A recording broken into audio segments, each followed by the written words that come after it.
प्रबल कि नारी की महिमा प्रबल, इंसान नारी बन गए। और इंसान की तो बात क्या, भगवान भी नारी। बोलो बन गए।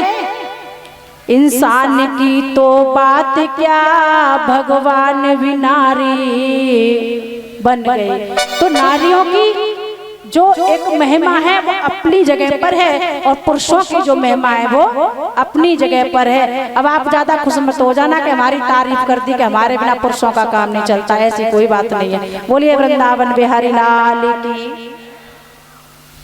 तो आज भोलेनाथ नारी स्वरूप में है, स्त्री स्वरूप में है, और वृंदावन में आ गए। पार्वती मैया ने कह दिया मेरे पीछे पीछे चलना, और घूंघट किसी प्रकार से खुल ना जाए। बोले ठीक है। अब तो जैसे ही वृंदावन में आए तो वहां पर श्री कृष्ण ने गोपियों को लगा दिया था, ये देखने के लगा दिया था कि कोई ये देखना कोई गोप प्रवेश ना कर जाए, कोई गोप प्रवेश ना कर जाए। अब पार्वती मैया के पीछे बोले बाबा। जैसे ही पार्वती मैया गई तो ललिता सखी खड़ी हुई थी। सबसे पहले ललिता सखी ने कहा, पार्वती को तो पहचान लिया, ललिता सखी से कहा कि ये कौन है तुम्हारे पीछे। भोले बाबा से कह दिया था पार्वती जी ने चुपचाप रहना, कुछ बोलना नहीं है। बोले ठीक है, आप जैसे कहोगी वैसे हम बोलेंगे नहीं, लेकिन बस हमें दर्शन करा देना। जब पत्नियों को कुछ काम निकालना होता है ना, फिर तो पति से जैसे कहो वैसे ही चलते हैं। मतलब यहाँ की बात नहीं है, मैं बता रही हूँ, यहाँ तो सब जो कुछ है सब ठीक है। पार्वती मैया ने कह दिया कि मैं जैसे कहूँ वैसे चलना। भोलेनाथ ने कहा हाँ पार्वती तुम जैसे कहोगी वैसे ही मैं चलूंगा, लेकिन राक्षसों स्वरूप के मुझे दर्शन कैसे भी करा दो। सबसे पहले लता सखी खड़ी हुई थी, ललिता सखी खड़ी हुई थी। पार्वती मैया से पूछा, पार्वती ये कौन है तुम्हारे पीछे, ये कौन है तुम्हारे पीछे। पार्वती मैया ने कहा कि ये मेरे गणेश की बहू है, ये मेरे गणेश की बहू है। बोले अच्छा, तो पार्वती तुम्हारी गणेश की बहू है तो ये पर्दा क्यों किया है इतना लंबा चौड़ा, ये पर्दा क्यों किए है। पार्वती मैया ने कहा अभी अभी शादी हुई है ना, तो इसको शर्म आ रही है इसलिए पर्दा करके आई है। बोले अच्छा। वहाँ से तो निकल गए, पार्वती कैसे लेके निकल गई। अब आगे पहुंची, वहाँ पर विशाखा सखी खड़ी हुई थी। विशाखा सखी ने कहा पार्वती ये कौन है साथ में, पार्वती ये कौन है साथ में। पार्वती मैया ने कहा ये मेरे साथ एक गोपी चल। बोली कि मैं भी चलूंगी, तो मेरे साथ में लग लिया। बोले अच्छा। जैसे ही विशाखा सखी ने हाथ पकड़ा भोलेनाथ का, एकदम से छोड़ दिया। कहने लगी हे भगवान जी गोपी है कि कोई गोपा है, एकदम से हाथ छोड़ दिया। ये गोपी नहीं है तो गोपा लग रहा है कोई, एकदम से हाथ छोड़ दिया। और जैसे थोड़ा सा आगे पहुंचे दूसरी सखी मिली, दूसरी सखी ने कहा पार्वती ये कौन है। पार्वती मैया ने कहा अब क्या कहूँ, प्रत्येक डोरी पर चलिया जा रहा था।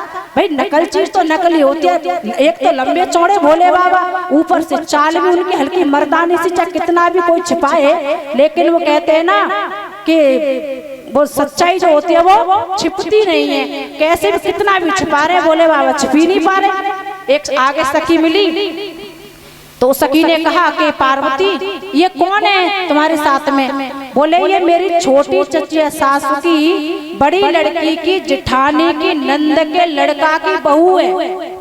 इतना लंबा चौड़ा बता दिया, जब तक वो हिसाब लगाने में लगी कि मेरी छोटी लड़की की नंद की चचिया सास की लड़का की बहू, इतने में पार्वती मैया लेके निकल गई। वो हिसाब लगाने में बनी रही।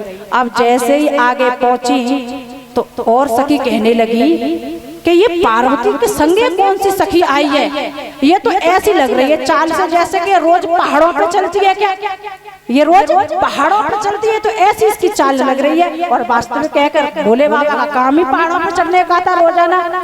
आगे एक सखी ने पूछा कि ये बताओ पार्वती ये सखी जो है इसका नाम क्या है। अब तो पार्वती चक्कर में पड़ गई, नाम क्या बताओ, भूल गई पार्वती।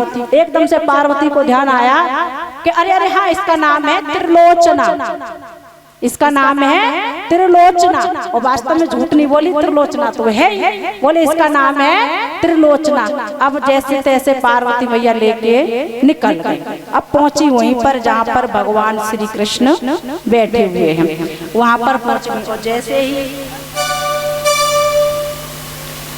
पहुंचे जहाँ पर भगवान श्री कृष्ण बैठे हुए हैं, पार्वती मैया वहाँ लेकर के पहुंची। सब गोपियां हैं वहाँ पर, पूरे ब्रजमंडल की गोपियां हैं उसमें, निधि वन में यमुना किनारे।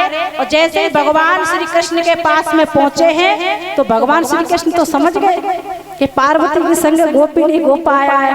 भगवान श्री कृष्ण ने कहा कि मैं एक एक गोपी का परिचय लूंगा, मैं एक एक गोपी का परिचय लूंगा। जैसे कहा कि मैं एक एक गोपी का परिचय लूंगा, अब तो भोले बाबा की धड़कन तेज हो गई। भोले बाबा ने अब क्या करूं, भोले बाबा ने अपना घूंघट और कस के पकड़ लिया। अब जैसे ही भोले बाबा कृष्ण जी ने कहा कि मैं परिचय लूंगा, कृष्ण जी आगे आए, सभा में एक गोपी पर्दा करे तो पोल तो वैसे ही खुल जाएगी। एक इतनी सभा में एक गोपी पर्दा करे तो राज तो वैसे भी खुलेगा। भगवान श्री कृष्ण ने कहा कि अच्छा भोलेनाथ दर्शन नहीं कराओगे क्या? अपने मनी मन में चर्चा कह रहे हैं कि भोलेनाथ के दर्शन नहीं दोगे। अब तो भोले बाबा ने सोची कन्हैया किसी प्रकार से मुझे छोड़ेंगे नहीं। बोले सखी तुम जो आई हो ना पार्वती के साथ में जो गोपी आई है, मैं अब इसका मुख देखूंगा पहले, तभी रास्ता प्रारंभ करूंगा। और जैसे ही भगवान पास में आते जाएं और भोले बाबा अपने घूंघट को पकड़ते जाएं, आगे को भगवान कृष्ण आते जाएं, घूंघट को खींचते जाएं। और जैसे ही बिल्कुल भोले बाबा आए, कन्हैया पास में भोले बाबा के आए और भोले बाबा ने ऐसा घूंघट खींचा कि पीछे से पूरा चुंदर आगे आ गई, अपने आप ही उनका मुख खुल गया। बोलिए वृंदावन बिहारी लाल की। और जैसे ही पूरा मुख खुला, अब तो भोले बाबा और शर्मा गए। भोले बाबा ने कहे प्रभु ये क्या हो गया? पार्वती मैया कहने लगी और खोल दो मुख। और हमने तो पहले ही मना किया था कस के पकड़ लेना, अब कस के कहा था लेकिन ये थोड़ी नहीं समझ पाए भोले बाबा के, खींचते गए उसको। उनको ये नहीं पता था कि पीछे से पल्लू आ जाएगा, खींचा तो एकदम से पूरा मुख खुल गया। वहाँ पर हरि और हर का मिलन हुआ, उस रास में हरि का और हर का मिलन हुआ। और जैसे ही भगवान श्री कृष्ण ने रास प्रारंभ किया, जैसे ही मुरली बजाई तो तांडव कैसा उनका, भोले बाबा का नृत्य कैसा तांडव करते हैं वो। अब सब गोपियां तो नाचने लगी, उनका तांडव चल रहा है, उनका तो तांडव चलने लगा। अब गोपियां कहने लगी ये गोपी कैसी है, पूरे खेल को ही, पूरे नृत्य को ही खराब कर रही है ये तो। अब गोपियां तो नाचे हिसाब से और भोले बाबा तांडव करने लगे। भोले बाबा तांडव कर रहे तो उनके इस मनमोहक स्वरूप को देख करके देवता सभी प्रसन्न हो रहे हैं कि वाह आज रास के माध्यम से और हरि और हर का मिलन हुआ है, चंद्रमा की छटा है। वहाँ पर भगवान श्री कृष्ण ने समस्त गोपियों के साथ में रास क्रीड़ा की है, जो निधवन वृंदावन में है, आप सभी ने देखा होगा।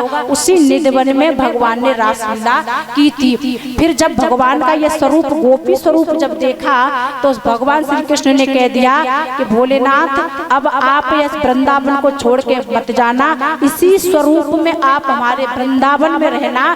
तब से वहाँ पर गोपेश्वर भगवान के नाम से, गोपेश्वर नाथ के नाम से मंदिर बना हुआ है। आज भी गोपेश्वर भगवान जो है वृंदावन में, आज भी उनको गोपियों की तरह से श्रृंगार, जैसे श्रृंगार चढ़ाते आज भी उनको चढ़ाया जाता है। तो इस प्रकार से भगवान शंकर ने भी रास का दर्शन किया है, रास हुआ है, बड़ा आनंद हुआ है। बोलिए वृंदावन बिहारी लाल की जय।